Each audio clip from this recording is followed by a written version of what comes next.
Alam niyo kung bakit sobrang effective ng pagpapavictim sa Pilipinas?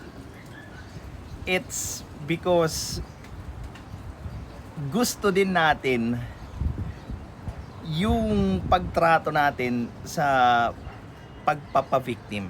Kumbaga, kinukonsinti natin yung victim mindset kasi tingin natin nakakatulong tayo doon sa mga nagpapaawa.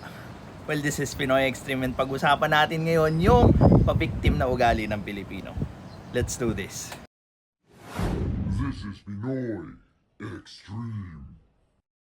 Alam niyo yung madalas kong napapansin sa comment section, each time that I am encouraging people to upskill, madalas nilang reply kung bakit hindi nila kaya, kung bakit hindi sila pwede, kung bakit mahirap, kung bakit imposible.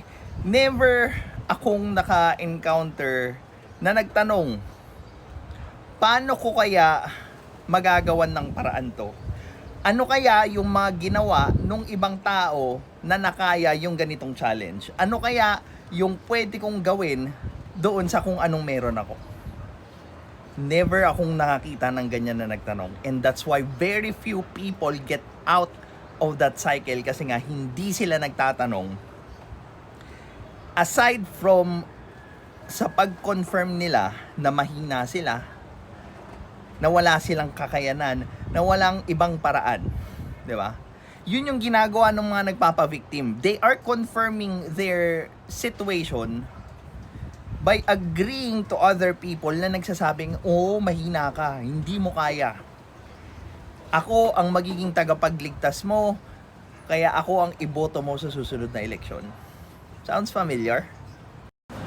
Tignan nyo na lang itong ganitong klaseng government project.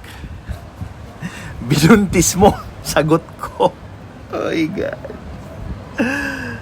What they are promoting is not to become self-sufficient. It's not para makatayo ka sa sarili mong paa. Pero pinopromote nila yung katamaran, yung pagiging victim by owning yung mga bagay or life task na kailangan mong gawin. Katulad ng paggastos sa sarili mong pagbubuntis. Yung pagiging responsible mo doon sa pagdadalang bata or pagpapalaki ng bata. Ngayon, since iba nga yung umaako ng responsibilidad, of course, walang natututunan yung Pilipino na nililigtas nila sa ganyang klaseng problema. Kasi nga, hindi naman sila nahirapan eh. Kasi may ibang gumawa na nung paghihirap na dapat nilang danasin. Kaya mag-iingat kayo doon sa mga taong nangangako ng too good to be true. Because most of them, sinasabi yung ganung klaseng